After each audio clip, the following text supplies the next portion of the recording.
안녕하세요. 착한 민국입니다. 오늘 책은 사랑받기보다 차라리 두려운 존재가 되라. 지은이는 이남훈입니다. 위험한 현자 니콜로 마키아벨리. 그는 꽤 많은 오해를 받고 악명을 뒤집어 썼던 인물이다. 가장 대표적인 것이 마키아벨리즘이라는 표현이다. 목적을 위해서는 그 어떤 수단과 방법도 정당화될 수 있으며 무엇보다 비도덕적인 방법도 얼마든지 사용할 수 있다고 여기는 일군의 주장을 통칭하는 말이다. 마키아벨리즘이라는 표현에는 권모술수, 기회주의, 배신이라는 부정적인 의미들이 따라다닌다. 군주론을 일관되게 지배하는 하나의 세계관이 있다. 바로 인간의 힘으로는 어쩔 도리가 없는 운명과 자기 자신의 역량으로 고군분투하는 개인의 대결이다. 당시의 언어로 운명은 포르투나, 개인의 역량은 비르투라고 불린다. 포르투나와 비르투가 불꽃 튀기며 싸우는 곳이 이 세상이고 여기에서 승리하는 자가 진정한 승자가 될 수 있다는 이야기다. 이러한 막상막하의 싸움 앞에서 사람들의 태도는 흔히 두 가지로 나뉜다. 하나는 신중하게 접근하는 것, 또 하나는 겁이 없이 과감하고 대담하게 도전하는 것이다. 그런데 마키아벨리는 대담함 쪽에 무게를 싣는다. 마키아벨리는 군주론에서 가장 유명하고 인상적인 다음과 같은 결론을 내린다.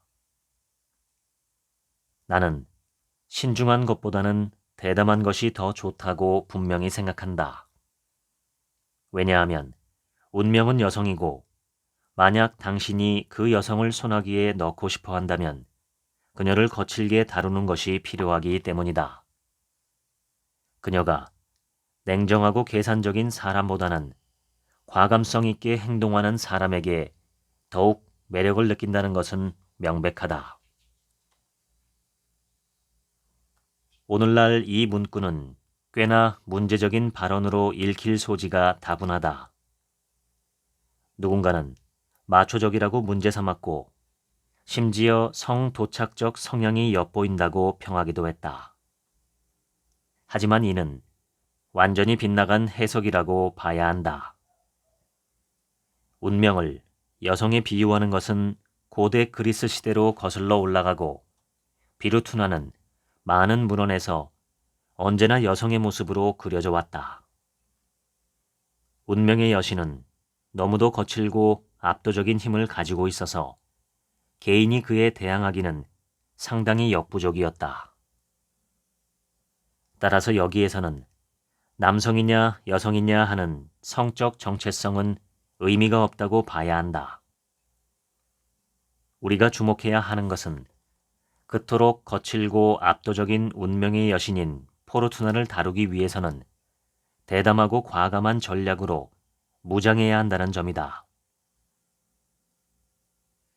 20여 년 전 미국 캘리포니아 대학교 버클리의 경영대학원 데이비드 티스 교수는 동태적 역량이라는 매우 특별한 개념을 발표해 주목을 끈 바 있다. 티스 교수가 전문적으로 연구했던 분야는 무한 경쟁에 놓인 기업의 경쟁력을 높이는 요인은 무엇인가 라는 점이었다. 그리고 결론은 바로 동태적 역량을 갖춘 기업만이 살아남는다는 것이다. 끊임없이 변화하는 환경에 맞춰 기업의 내부 자원뿐 아니라 외부의 자원까지 끌어들여 지속적으로 통합하고 재편할 수 있는 능력이 바로 동태적 역량이다. 그런데 이 역량을 기르는 데 있어서 가장 필요한 것이 바로 대담성이다.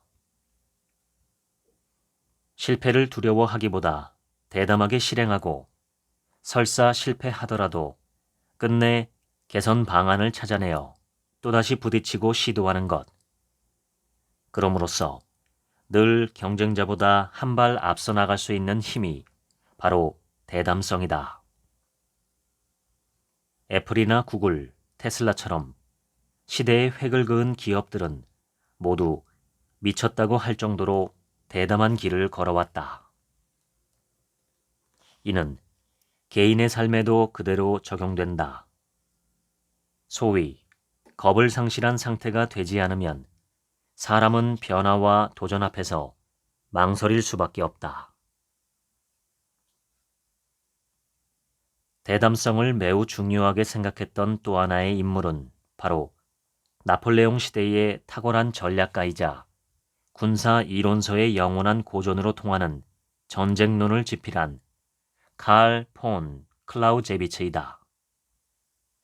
그의 책은 지금도 전 세계 사관학교와 경영대학원 전략 강의의 필독서이자 아이젠하워, 헨리 키신저와 같은 정치인은 물론이고 나치의 수괴인 히틀러, 공산주의를 창시한 마르크스까지 아우르면서 큰 영감을 주었다. 그는 전쟁론에서 대담성에 관해 이렇게 찬미하고 있다. 최고의 대담성이 최고의 지혜가 되는 경우가 있다. 우수한 지적 능력으로 자신의 대담함을 다스리는 것이 영웅의 특징이다. 용기가 전사의 첫 번째 자질이다. 재빠르게 움직이다 실수하는 게 때를 놓치도록 머뭇거리는 것보다 낫다. 무엇보다 그는 전쟁터에서 군인들의 승리를 정신적 교전의 결과물이라고 말했다. 누가 더 겁이 없이 대담하게 교전에 임하느냐가 승패를 좌우한다는 이야기다. 군사력보다 정신력을 더 강조한 것이다. 지금 이 순간을 즐기라는 말은 매우 과학적인 원리를 담고 있으며 바로 여기에 겁을 상실하고 대담해지는 것에 대한 비밀이 담겨 있다. 인간 욕구 5단계 이론을 주장한 심리학자 에이브러햄 매슬로는 인간의 창조성에 대해서도 깊이 있는 연구를 해왔다. 그는 하이테크 기업에 근무하는 직원들의 행동과 의사결정 과정을 지켜보며 이런 기록을 남겼다. 미래를 잇고 현재의 모든 관심을 쏟을 수 있는가에 따라 지금 당장의 창조성 발휘 여부가 결정된다. 창조적인 사람은 미래를 생각하지 않고 예측성도 내던져 버리고 현재에만 완전히 몰입하여 즐긴다. 핵심은 전후 좌우 따지지 않는 지금 이 순간이다. 현재에 몰입하는 순간 미래가 사라지고 예측성도 없어진다. 보통 우리는 미래를 철저하게 대비하고 앞으로 일어날 일에 대한 걱정을 사라지게 함으로써 지금 이 순간을 즐길 수 있는 여유를 마련하고 싶어 한다. 하지만 정반대이다. 지금 이 순간에 집중해야 걱정이 사라지고 미래를 대비할 수 있게 되는 것이다. 그러면 구체적으로 무엇을 어떻게 시작해야 할까? 계획이 간결해야 실행이 활기차다. 간단한 아이디어를 강한 결의로 이행하는 것이 성공에 이르는 가장 확실한 길이다. 클라우제비츠. 오늘 하루에 반드시 이뤄낼 단순한 계획을 세워보자. 나쁜 습관 바꾸기나 개인적인 생각의 정리도 좋고 인간관계나 일의 스킬에 관한 실행도 좋다. 무엇이든 해결할 수 있는 딱 하나를 정해서 하루에 온 힘을 다해 활기차고 확실하게 타격해보자.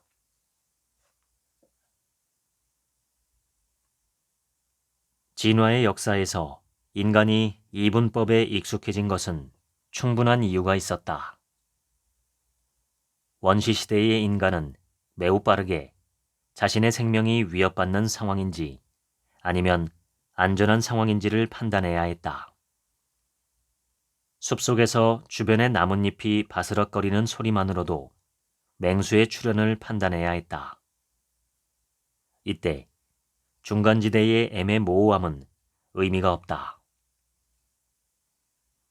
주어진 현상을 일단 빠르게 판단해야 했고, 이때 이분법은 매우 효과적인 수단이었다.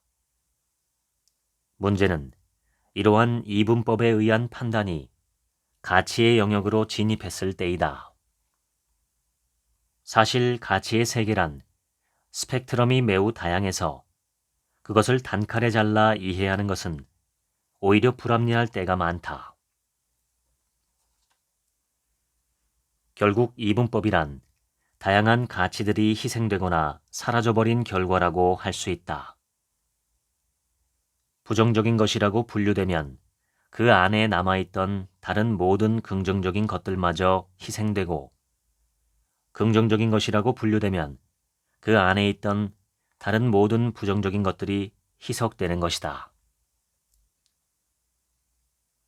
그래서 마키아벨리는 이런 결론에 도달한다. 모든 것을 신중하게 고려해보면 일견 미덕이 자신의 파멸을 초래하는 반면 일견 악덕으로 보이는 일을 하는 것이 결과적으로 자신의 안전을 확보하고 번영을 가져오는 경우가 많다. 추상적인 도덕 담론에 갇히지 말고 그 안에 숨어있는 다양한 가치와 진실과 힘을 찾아내라는 것이다.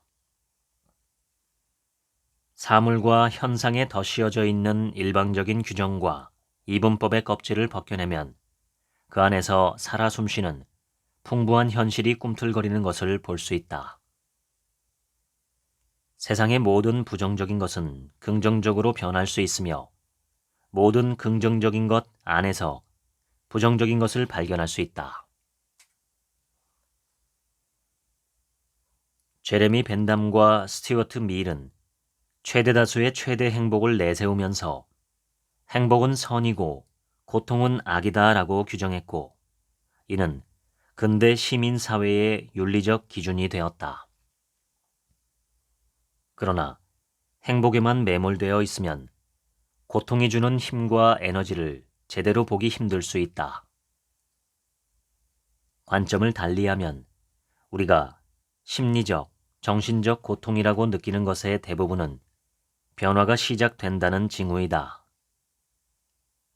무엇인가를 할 의욕을 끌어올리고 현재 상황을 변화시키려는 생각과 행동을 하는 과정에서 필히 생기는 것이 바로 고통이다. 그래서 우리의 삶에서 더욱 의미 있는 것은 사실 행복이 아니라 고통이다.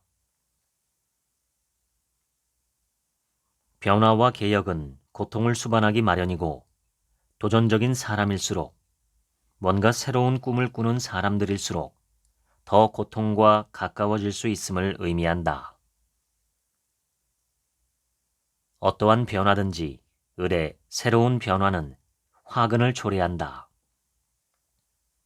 새로운 형태의 제도를 만드는 것보다 더 어렵고 위험하며 성공하기 힘든 일은 없다는 것을 깨달을 필요가 있다. 그 이유는 과거의 질서로부터 이익을 누리던 모든 사람들이 개혁자에게 적대적이 되는 반면 새로운 질서로부터 이익을 누리게 될 사람들은 미온적인 지지자로 남아있기 때문이다. 따라서 개혁적인 군주는 큰 위험에 처하기 마련이다. 존버라는 표현을 한 번쯤 들어봤을 것이다. 비속어이긴 하지만 끈질기게 끝까지 버티는 모양새를 의미한다. 존버는 과학이자 진실이다. 고통과의 대면 그리고 장기간의 투쟁에서는 존버가 유일한 해결책이면서 가장 강력한 맞수가 될 수 있기 때문이다. 한 개인에게 닥친 고통과의 싸움에서도 견디는 것은 매우 탁월한 선택이다. 그 어떤 상처나 고통이든 반드시 무뎌진다는 특징이 있기 때문이다. 일단 고통이 닥쳤을 때 우리가 해야 할 첫 번째 긴급 조치가 있다. 그것은 바로 힘든 상황이 계속되거나 영원하진 않을 것이라고 자신을 설득하고 희망을 주는 일이다. 강력하고 용기를 가진 군주는 그의 시민들에게 그러한 고난이 오래 지속되지 않으리라고 믿도록 설득하고 희망을 주고 시끄럽게 떠들어대는 자들을 교묘하게 처리함으로써 그러한 위기를 극복할 수 있다.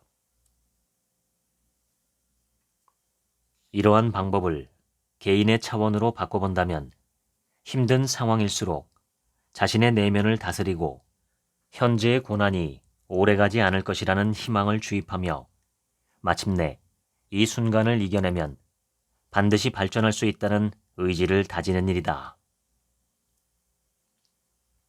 이러한 과정은 현대 정신의학에서 트라우마를 극복하는 초기 단계에 해당하며 그 방법 역시 매우 유사하다. 노스캐롤라이나 대학교 심리학 교수인 리처드 테데스키는 이렇게 이야기한다. 불안, 죄책감, 분노 같은 부정적인 감정을 관리하는 데에서 시작해야 한다. 부정적인 감정은 그런 감정을 일으키는 생각을 전환함으로써 관리할 수 있다. 손실, 실패, 불확실성, 최악의 시나리오에 마음을 빼앗기는 대신 성공 사례를 기억하고 최선의 경우를 고려하자. 고통을 견뎌보지 않은 자는 자신의 본 모습을 알기 어렵다. 그때가 바로 자신의 진짜 모습을 발견하는 시간이다. 그리고 반격이 시작되는 순간이기도 하다. 어떤 정치인이나 고위 공무원이 TV에 나와서 때로는 정직할 필요가 없습니다. 뭐 다들 거짓말을 할 때도 있지 않나요? 라고 말한다면 어떻겠는가? 그런데 마키아벨리는 그것을 대놓고 군주론이라는 책에 적어 놓았다. 심지어 마키아벨리는 정직하지 않은 것에서 한 걸음 더 나아가 인간이 아닌 짐승이 될 결심을 하라고 조언하기도 한다. 한 가지 놓치지 말아야 할 것은 마키아벨리가 늘 약자의 관점, 을의 시선을 유지했다는 점이다. 경우에 따라서 한쪽에 사는 인간은 다른 세계에 사는 인간을 전혀 이해하지 못하고 이해하고 싶어 하지도 않는다. 마키아벨리는 인간의 세계와 짐승의 세계가 존재한다고 했으며 인간의 싸움법과 짐승의 싸움법에 관한 이야기를 했다.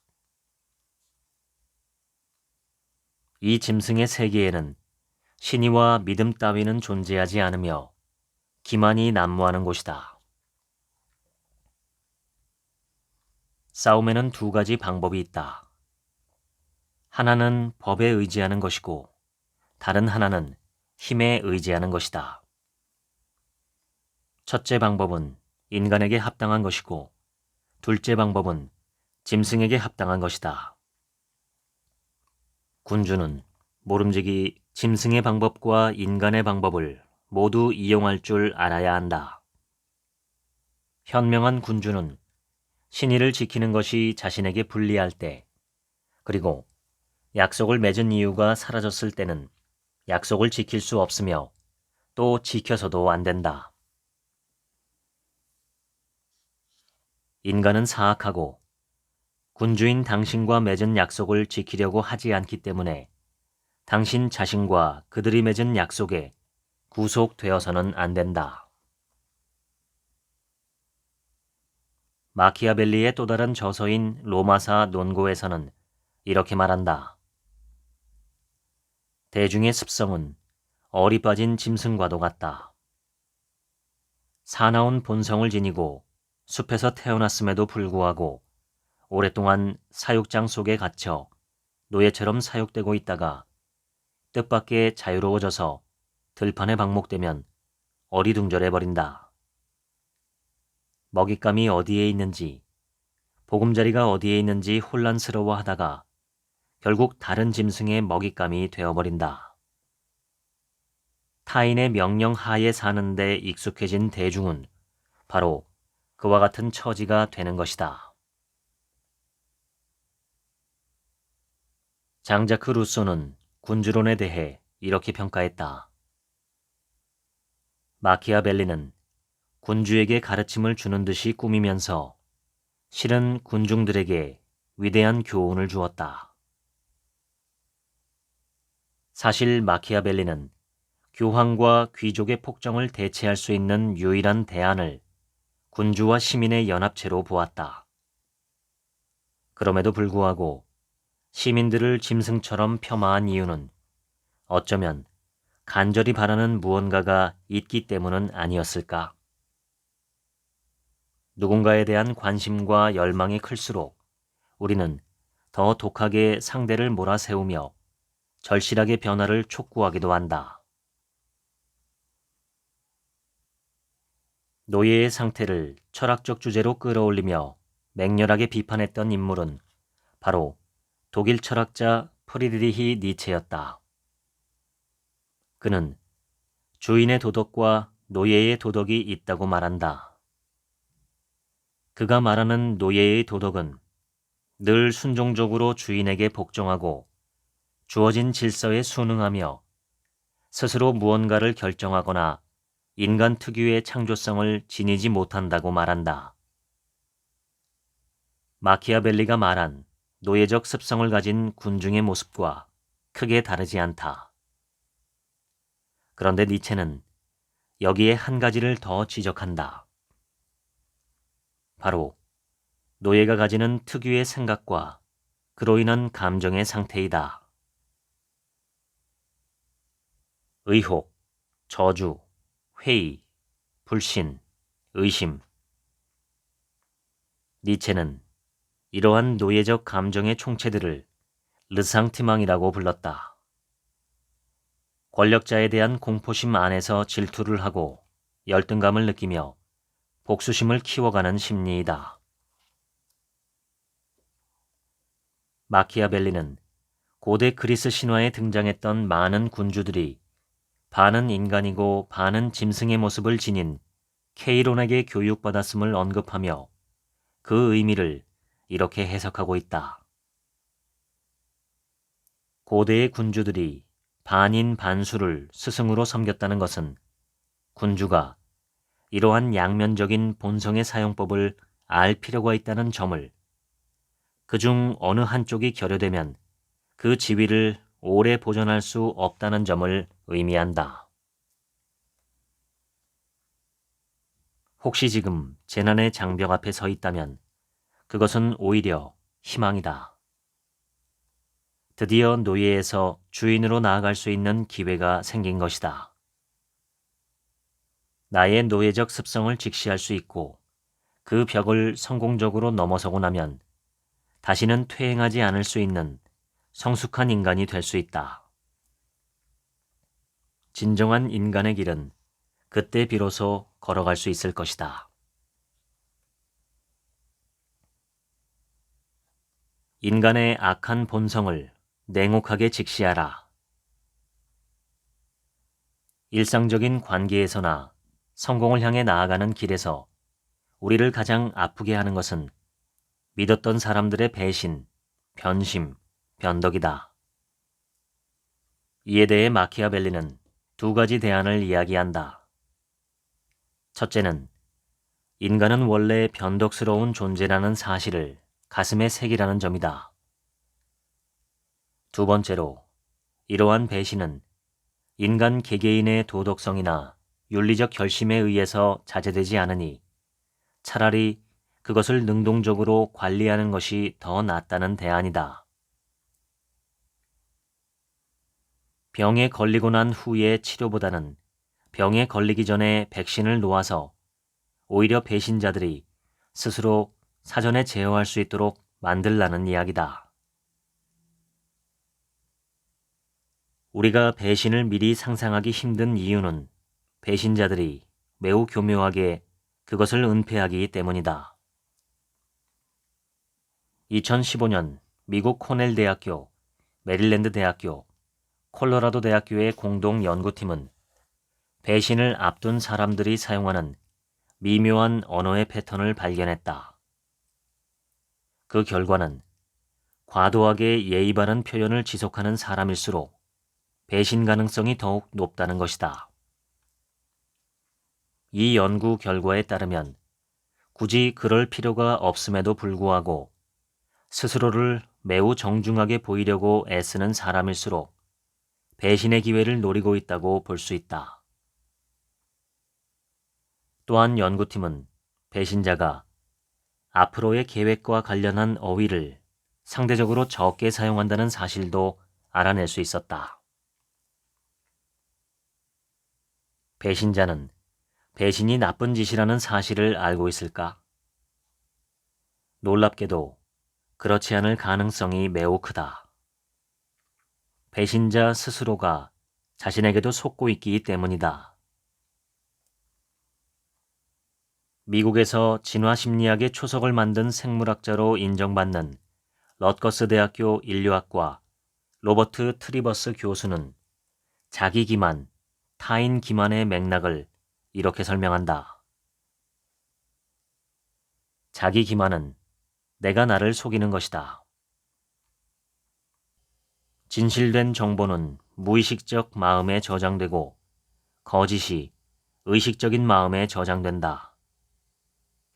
같은 사건을 접해도 의식적으로 자신에게 유리하게 정보를 선택해 기억한다. 자기 기만은 사각지대를 생산한다. 그래서 우리가 현실감을 잃도록 만든다. 인간의 성선설이 지배적이던 당시 마키아벨리는 인간이란 원래부터 변덕스러운 위선자들이라고 설파했다. 인간이란 은혜를 모르고 변덕스러우며 위선적인 데다 기만에 능하며 위험을 피하려 하고 이익에 눈이 어둡다. 사람들은 당신이 은혜를 베푸는 동안만 당신에게 온갖 충성을 바친다. 마키아벨리는 인간은 원래 배신하는 존재라는 낙인을 찍고 시작한다. 마키아벨리가 권하는 대비책은 바로 잔인함이다. 오해하지 말아야 할 점은 현대 사회에서 우리가 행할 수 있는 잔인함은 실질적으로 피를 흘리게 하거나 신체적인 고통을 주는 것은 아니라는 점이다. 오히려 잔인하다고 말할 수 있을 정도의 철저한 주변 관리와 자기 관리라고 여기는 것이 합당하다.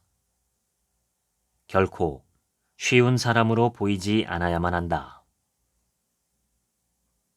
대체로 자신의 태도를 뒤바꾸어 배신을 하는 사람들은 자신이 그렇게 행동해도 문제가 없을 것이라는 생각이 깔려 있다. 철저한 사람, 쉽지 않은 사람이라는 모습만 보여줄 수 있어도 어느 정도의 배신은 예방할 수 있다. 마키아벨리는 신뢰의 힘을 군주가 가져야 할 가장 위대한 덕목 중 하나로 손꼽았다. 그리고 그 방법으로 제시하는 것은 바로 보호와 보살핌이다. 군주는 부하의 충성심을 확보하기 위해 그를 우대하고 재산을 누리게 하며 그를 가까이 두고 명예와 관심을 수여하는 등 그를 잘 보살펴야 한다. 젠거 포크먼은 미국에서 가장 유명하고 권위 있는 리더십 컨설팅 회사 중에 하나이다. 이 회사가 무려 8만 7천 명의 리더들을 대상으로 신뢰의 기반이 되는 것은 무엇인가 라는 것을 찾아 나선 적이 있다. 연구 결과는 크게 세 가지로 정리되었다. 1. 올바른 판단력. 2. 말과 행동의 일관성. 3. 긍정적인 관계의 구축. 세 가지 요소가 모두 있다면 리더의 신뢰 점수는 무려 80%에 이르게 된다. 흥미로운 사실은 오로지 긍정적인 관계의 구축이라는 요소 단 하나만 있어도 신뢰 점수는 50%에 이른다는 점이다. 긍정적인 관계의 구축을 위해 어떻게 행동해야 하는지 좀 더 자세하게 살펴보자. 1. 사람들의 문제와 걱정거리에 대해 관심을 갖고 소통한다. 2. 자신의 성과와 타인에 대한 관심 사이에 균형을 유지한다. 3. 사람들 간의 협력을 만들어낸다. 4. 사람들 간의 충돌을 해결한다. 5. 도움을 주는 방식으로 정직한 피드백을 제공한다. 하버드대학교 경영대학원 에이미 커디 교수는 인간은 누군가를 볼 때 본능적으로 그가 유능한가 그렇지 않은가 보다 온화한가 온화하지 않은가 하는 점을 판단하려고 한다고 말한다. 여기서 온화함이란 인간적인 따뜻함이라고 보면 된다. 커디 교수는 투자자들 역시 매우 잠깐 본 두 사람 중에서도 온화해 보이는 사람에게 좀 더 많은 투자를 한다고 말한다. 투자와 같은 냉철한 행위를 하는 데 있어서 인간적인 따뜻함이 중요하게 작용한다는 점은 의외의 대목이다. 그렇다면 커디 교수가 말하는 온화함 혹은 인간적인 따뜻함을 보여주는 방법은 무엇일까? 마치 친구를 위로할 때처럼 낮은 음정과 볼륨으로 말하면 따뜻한 분위기를 연출하는 데 도움이 된다. 가식 없이 솔직한 이야기를 나눈다는 느낌의 톤을 연출하라. 상대방에게 공감을 표현하라. 당신이 리더라면 공식 회의에서든 사적인 공간에서든 사람들과 대화할 때 사람들의 두려움과 우려를 인정해 줄 필요가 있다. 진심에서 우러나오는 미소를 지으면 그 따뜻함이 전염된다. 솔직하고 편안한 대화를 나눈다는 톤을 연출하고 미소를 지으며 적극적으로 공감의 리액션을 취하며 상대방의 감정을 보듬어 주는 것. 이 정도 노력으로 신뢰라는 대단한 능력을 얻을 수 있다. 마키아벨리는 군주론 곳곳에서 군주는 시민들로부터 미움과 경멸을 받는 것만큼은 반드시 피해야 하며 미움으로 인해 처하게 되는 취약한 상태에 대해 끊임없이 경고했다. 마키아벨리는 미움으로부터 자신을 보호할 수 있는 유력한 수단으로 두려움을 제시했다.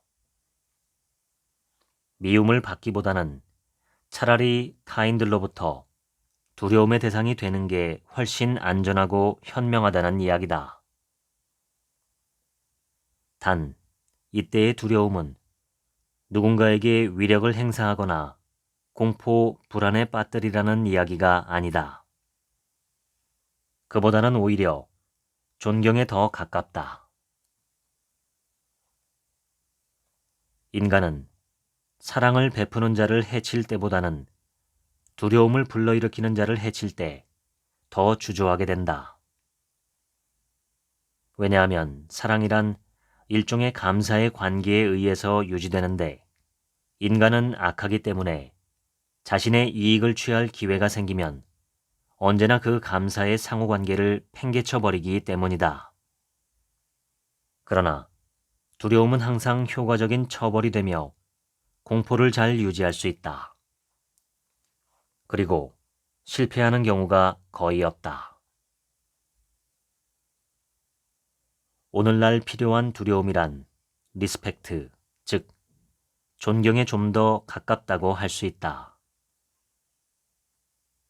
수많은 신화와 전설에 등장하는 신들은 대체로 두려움과 숭배라는 두 가지 양가적인 감정의 대상이다. 사랑에 맞지 않는 숭배의 대상이지만 또 한편으로는 두려움을 느끼게 하는 존재이다. 이러한 신화에는 인간의 집단 무의식이 투영되어 있다는 점에서 애초부터 두려움과 존경은 한 몸을 이루고 있다고 할 수 있다. 먼저 존경받는 대상이 되고 나면 나머지는 다 수월해진다. 견고하게 자신의 길을 걸어가고 주변의 잡음을 차단하며 자신을 잘 통제하는 사람이라면 충분히 존경을 받고 두려움의 대상이 될 수 있다.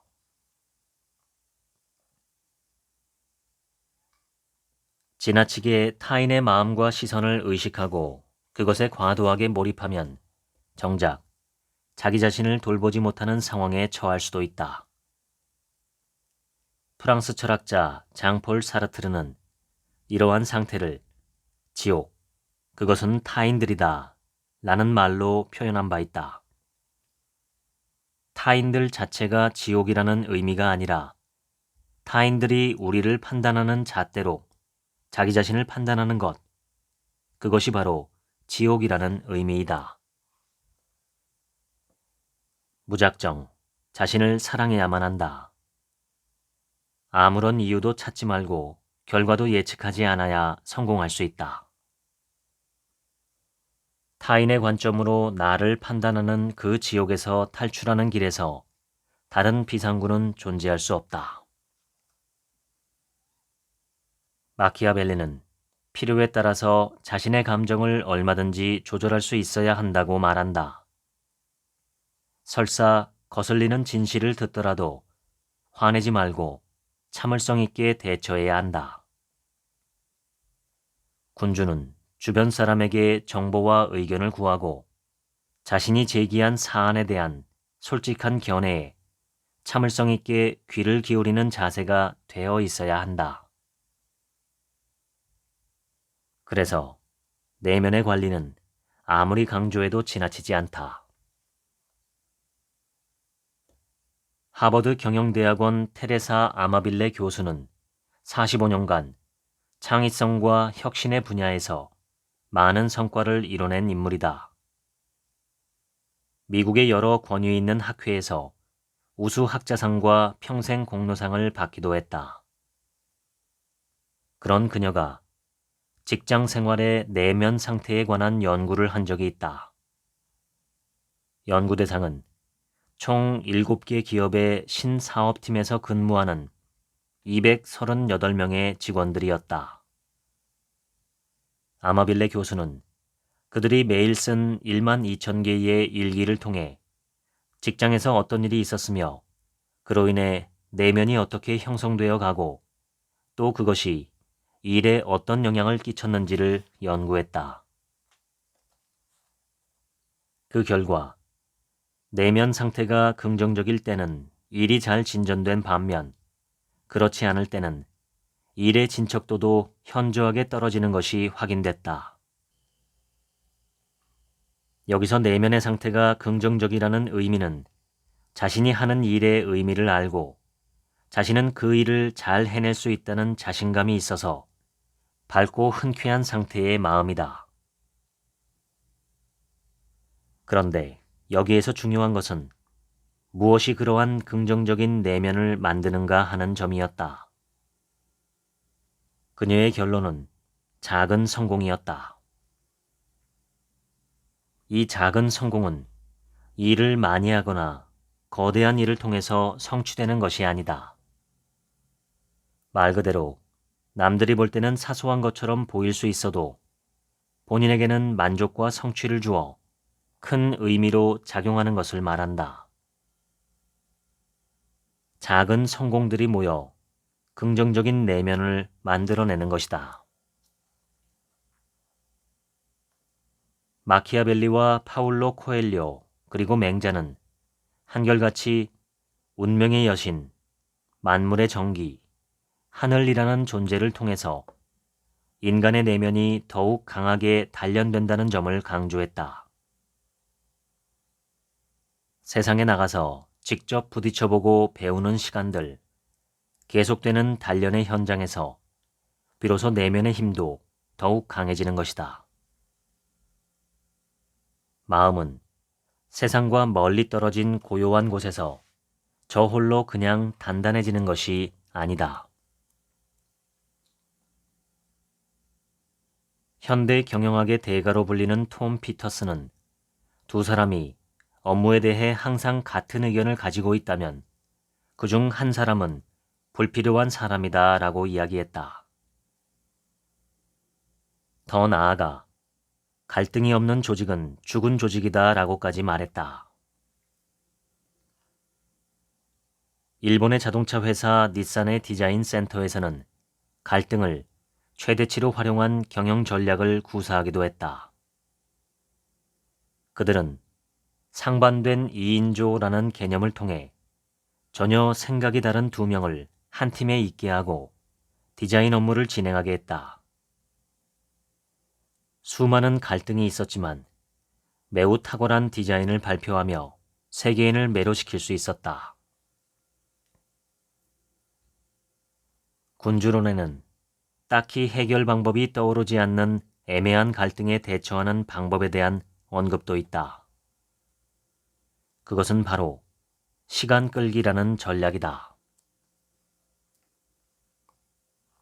현대의 협상 전략 연구에서도 시간 끌기는 상대를 압박하는 매우 훌륭한 방법으로 꼽힌다. FBI에서 위기협상팀의 팀장으로 있던 게리 노에스더는 이렇게 말했다. 보통 인질범은 우발적으로 인질극을 벌일 때가 많다. 인질범의 분노는 시간이 지나면 수그러들 수 있다. 따라서 협상팀은 시간을 끄는 일을 자신들의 최우선 과제로 인식한다.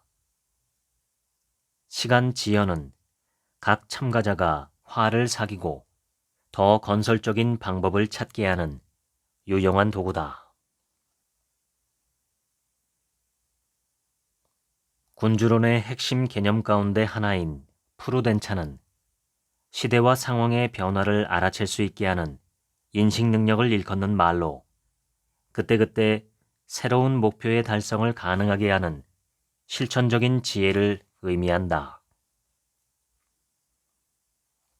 영국의 정치사상가 퀸틴 스키너는 마키아벨리가 군주론에서 스스로 정의를 내린 유일한 개념이 바로 이 프루덴차라고 해석하기도 했다. 마키아벨리는 군주가 어려움에 처하거나 실패하는 배경에는 프루덴차가 작용한다고 봤다.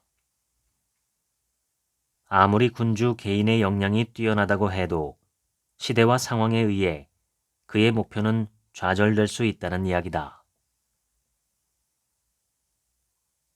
어떤 군주의 성격이나 능력은 전혀 변하지 않았음에도 불구하고 오늘은 흥했다가 내일은 망하는 모습을 목격하게 된다. 나는 군주의 대처 방식이 시대의 상황에 적합할 때 성공하고 그러지 못할 때 실패한다고 믿는다. 군주의 실패를 부르는 필연적인 상황 변화, 그럼에도 그것을 알아차리지 못하고 대응하지 못하게 하는 인간의 유한성. 하지만 그 안에서도 끝까지 자신의 목표를 추구할 방법인 유연한 프로덴차의 추구. 마키아벨리는 바로 이러한 프로세스를 통해 군주는 실패를 비껴나가 성공을 거머쥘 수 있다고 말한다. 비즈니스 세계에서 오늘의 승자는 내일의 잠재적 패자이다라는 말이 있다.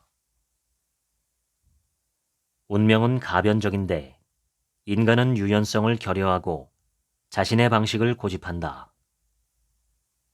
인간의 처신 방법이 운명과 조화를 이루면 성공하게 되고 그렇지 못하면 실패해서 불행하게 된다. 군주는 전쟁, 전술, 훈련을 제외하고는 그 밖에 다른 어떤 일도 목표로 삼거나 관심을 가져서는 안 되며 또 몰두해서도 안 된다. 마키아벨리는 실력이야말로 사회적인 생명이라고 여겼다. 실력이 부족하여 다른 사람에게 의존해야 하는 사람은 자신의 운명을 다른 이의 손에 맡기는 것과 같다고 생각했다. 이러한 활동은 경영 전략의 하나인 시나리오 플래닝과도 같다. 시나리오 플래닝은 변화의 핵심 요소와 불확실성을 조합하여 미래에 발생할 수 있는 여러 가지 모습을 설정해보고 각 시나리오에 맞는 대응책을 준비하는 전략이다. 필로 포이메는 고대 그리스의 남서부 지역에 있었던 도시 메갈로폴리스의 장군이었다. 그는 수많은 전투에서 승리한 것은 물론이고 패권을 쟁취해내는 놀라운 힘을 발휘했다. 그런 그의 전투 실력의 배경에는 끊임없이 지형을 살피고 관찰과 상상에 기반한 시나리오 플래닝이 있었다. 그는 부하들과 야외에 나갔을 때도 종종 발걸음을 멈추고 다음과 같은 질문을 던지곤 했다. 적이 언덕 위에 있고 우리 군대가 여기에 있다면 누가 유리한 위치에 있는가? 우리가 적절한 진영을 유지하면서 그들을 공격할 수 있는 방법에는 어떤 것이 있는가? 후퇴한다면 우리는 어떻게 후퇴할 수 있는가? 그들이 퇴각한다면 우리는 어떻게 그들을 추격해야 하는가? 그는 부하들과 같이 다니면서 군대가 처할 수 있는 모든 우발적인 상황을 이야기하곤 했다. 그는 그들의 의견에 귀를 기울이고 나서 자신의 의견을 밝혔으며 이유를 제시하면서 자신의 의견을 뒷받침했다. 이러한 지속적인 관찰과 토론 덕분에 그가 군대를 통솔하여 출전했을 때 그가 대책을 강구할 수 없었던 예상 밖의 사태는 결코 일어나지 않았다. 마키아벨리가 알려주는 두 번째 꿀팁은 바로 롤 모델의 성품을 모방하는 일이다. 세계적인 비즈니스 컨설턴트 브라이언 트레이시는 이렇게 말했다. 성공한 사람을 찾아 그 사람이 한 것을 그대로 따라하라. 똑같이 생각하고 똑같이 느끼고 똑같이 행동하라. 의사이자 컨설턴트이며 전 세계에서 3천만 부 이상 책을 판매한 베스트셀러 작가 맥스웰 몰츠는 이런 말을 남겼다.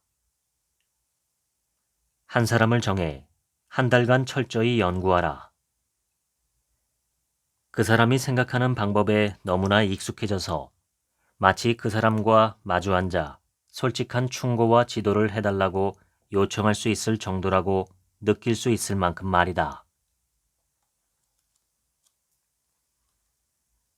요즘 시대에 가장 큰 화제의 인물을 꼽으라면 단연 챗 GPT를 만든 오픈 AI의 공동 창업자 샘 올트먼이라고 할 수 있다.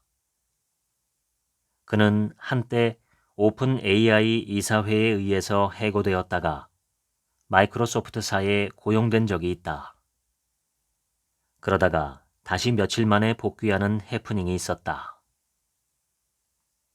복귀의 배경에는 그가 해고되자 오픈 AI 전체 직원 770여 명 가운데 무려 700여 명이 이사회 전원 사임을 촉구하며 해당 요구가 받아들여지지 않을 경우 샘 올트먼을 따라 마이크로소프트로 옮기겠다는 초강수를 둔 것이 작용했다.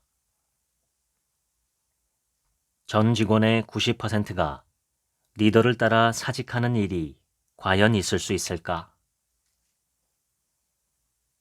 이 정도 유대와 신뢰 관계라면 샘 올트먼이 직원들과 성장과 성공을 함께하는 네트워크화된 공동체를 이뤘을 가능성이 크다고 봐야 한다.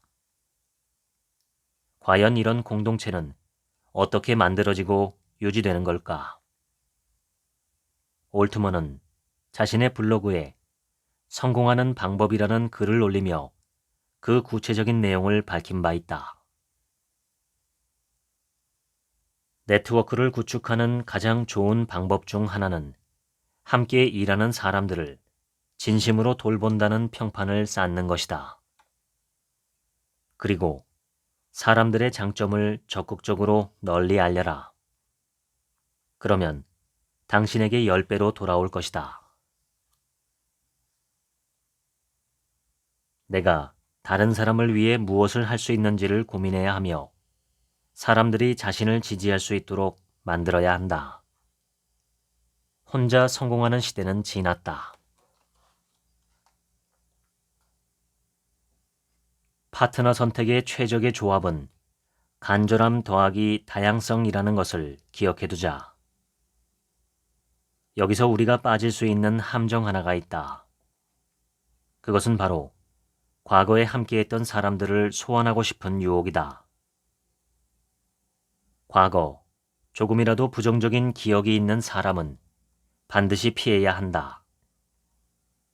마키아벨리는 단호하게 불태운 다리로 다시 돌아가지 말라고 조언했다. 새 포도주는 새 부대에 담으라는 이야기를 한 번쯤 들어보았을 것이다. 이 말은 흔히 새로운 출발을 위한 지혜의 말로 언급되곤 하지만 정확하게는 출발이 아닌 보존에 관한 내용이다. 새 포도주를 낡은 가죽 부대에 넣지 아니하나니 그렇게 하면 부대가 터져 포도주도 쏟아지고 부대도 버리게 됨이라. 새 포도주는 새 부대에 넣어야 둘이 다 보존되느니라. 보존을 위해서는 헌 것들을 버려야 하듯 새로운 출발을 위해서는 상처 입은 과거의 인연도 함께 정리하는 것이 좋다.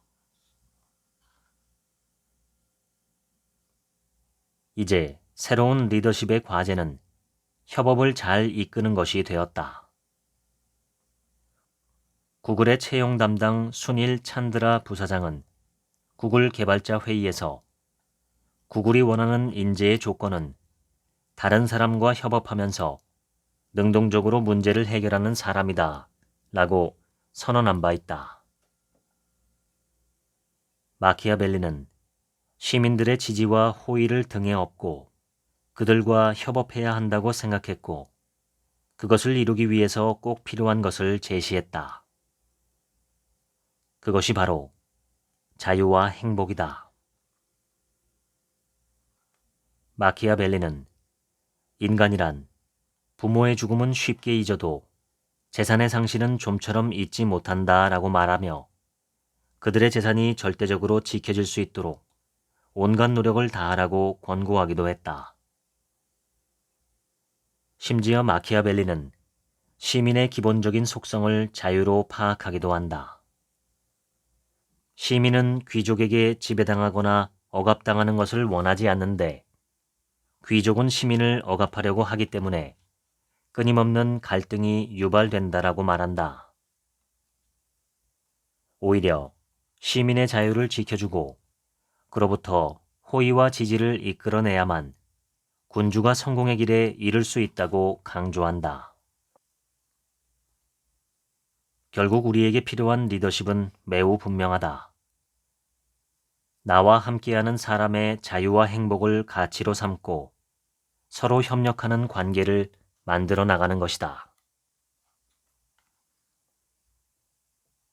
인간의 뇌는 오감을 통해 유입되는 감각 데이터를 살펴보면서 이들을 서로 연결짓고 그 가운데에서 특정한 패턴을 찾아낸다고 한다. 그리고 이를 기반으로 미래의 일을 예측하게 된다. 예를 들어 하늘에 제사를 지내는 모습과 하늘에서 비가 내리는 모습을 연결하여 기우제를 지내면 비를 내리게 할 수 있다는 예측이 형성된다. 그것이 진실이든 진실이 아니든 크게 상관은 없다. 이렇게 한번 연결된 사실들에 대한 믿음이 형성되면 웬만해선 잘 깨지지 않는다는 점이 중요하다. 미국 캘리포니아 대학교 버클리의 심리학과 데커 켈트너 교수는 감정이 미치는 영향을 집요하게 탐구해온 학자이다.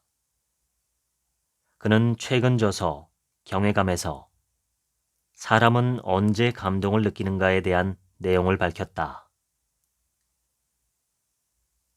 전 세계 사람들이 가장 일반적으로 감동을 받는 순간은 자연이나 영적인 경험을 할 때가 아니었다. 그보다는 95% 이상이 사람에게서 감동을 느끼는데 구체적으로 다른 사람들의 순수한 의도와 행동에서 비롯되는 용기, 친절, 강인함 또는 극복의 과정을 지켜보며 감동과 경외감을 느낀다고 한다. 군주로는 사자의 힘과 여우의 지혜를 그때그때 잘 위장하여 원하는 것을 얻으라고 말한다. 회색 여우의 위장과 사냥술은 놀랍다. 이들은 새끼 양의 근처에 다가가 온갖 매력적인 행동을 한다. 몸을 비비고 장난치고 배를 보여주면서 어울려 놀다가 갑작스럽게 새끼 양의 목을 물어서 죽인다. 동물학자들은 이러한 방식의 사냥을 차밍이라고 부른다. 자신을 감춰야 할 땐 존재를 숨기고 꼭 필요할 땐 대담하게 자신이 사용할 수 있는 모든 무기를 사용함으로써 결국 원하는 것을 얻어내는 것. 이것이 바로 여우의 생존법이라고 할 수 있다. 마키아벨리가 주목했던 여우의 방식에 하나 보태고 싶은 것이 있다면 그것은 바로 길들여지지 않는 습성이다. 월든의 저자 헨리 데이비드 소로는 이런 말을 남겼다. 모든 좋은 것은 거칠고 자유롭다. 이 책의 제목처럼 사랑받기보다 차라리 두려운 존재가 되어 거칠고 자유롭게 살아가기를 바란다. 당신에 대한 두려움이 만들어내는 존경이야말로 냉혹한 세상과 운명에 맞설 수 있는 무기가 되어줄 것이다. 지금까지 사랑받기보다 차라리 두려운 존재가 되라 읽어드렸습니다. 지금부턴 제 얘기입니다. 오늘 읽어드린 이 책의 부제는 세상에서 가장 위험한 인생 철학, 군주론입니다. 마키아벨리의 군주론은 원래 지도자를 위한 제왕학이었습니다. 통치술이라고도 볼 수 있겠죠. 어떻게 군주가 살아남고 대중을 통치하며 목표를 달성할 수 있는지에 대한 조언들입니다. 군주론의 바탕이 되는 인간관은 성선설보다는 성악설에 가깝습니다. 은혜는 물에 새기고 원수는 돌에 새긴다는 말처럼 인간은 은혜를 쉽게 저버리고 원한은 오래도록 기억하며 자신의 이익에 따라서 이리저리 쉽게 배신할 수 있다고 마키아벨리는 보았습니다. 좋게 말하면 인간을 냉철하게 본 것이고 나쁘게 말하면 너무 음울하게 본 것이죠. 결리사의라는 말이 있습니다. 이익을 보면 의를 생각하라는 뜻입니다. 더 풀어서 말씀드리면 자신의 이익만을 쫓아서 살지 말고 자신의 공동체와 인류, 더 나아가서는 생태계와 우주 전체를 놓고 볼 때 내가 지금 여기서 어떻게 행동하는 것이 하늘이 볼 때 바른 행동일까 하고 따져보라는 말입니다. 이 말이 존재하는 이유는 역설적으로 인간이 그만큼 의가 아니라 이익을 따라 사는 존재라는 현실입니다. 그래서 우리는 이익보다 의를 앞세우는 사람을 보면 감동하죠. 하지만 대다수 사람들은 의가 아니라 이익을 따라서 삽니다. 그래서 마키아벨리는 타인의 이익을 지켜주는 대신 그 반대급부로 충성과 협력을 얻어내라고 제안합니다. 이러한 마키아벨리의 제안을 한마디로 요약하면 황금률입니다. 내가 대접을 받고자 하는 대로 상대를 먼저 대접하라는 것입니다.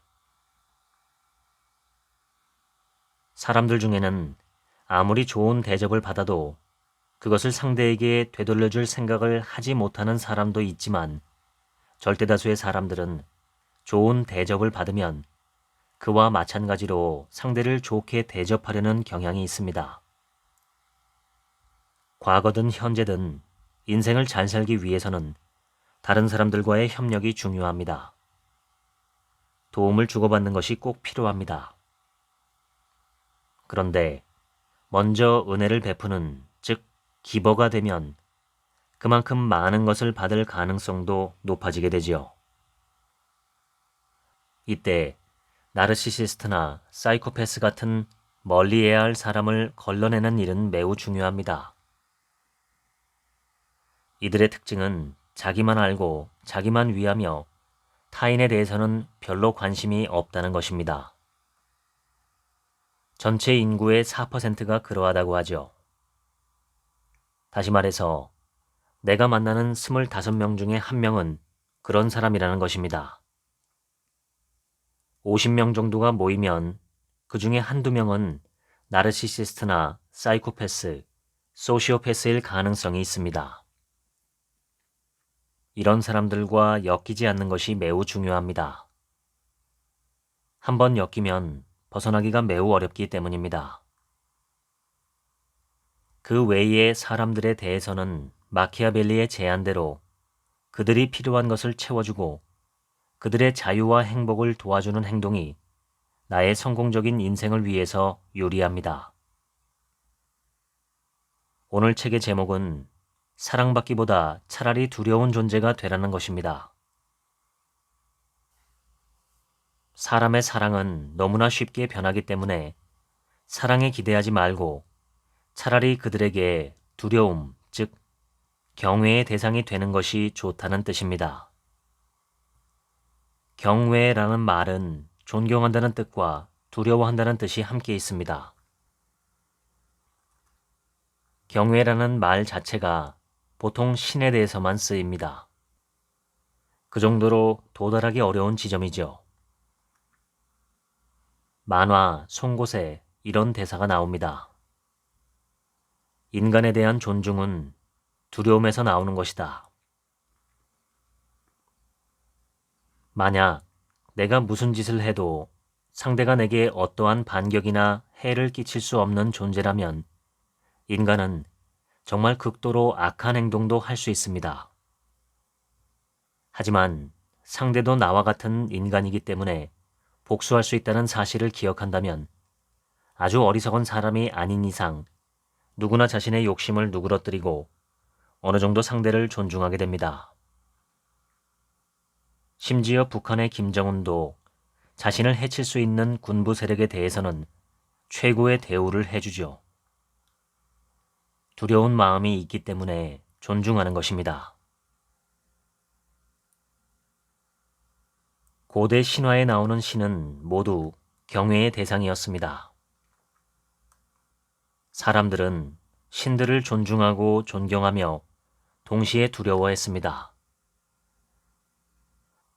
만약에 정말 사랑을 받을 수 있는 존재가 될 수 있다면 어쩌면 그것은 두려운 존재가 되는 것보다 훨씬 더 좋은 결과가 아닐까 생각합니다.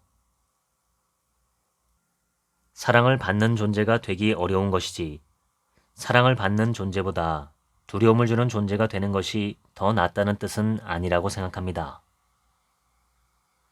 두려움을 주는 존재는 사람들이 함부로 하지 못하지만 사랑하는 존재를 위해서는 사람들은 목숨을 바치기도 합니다.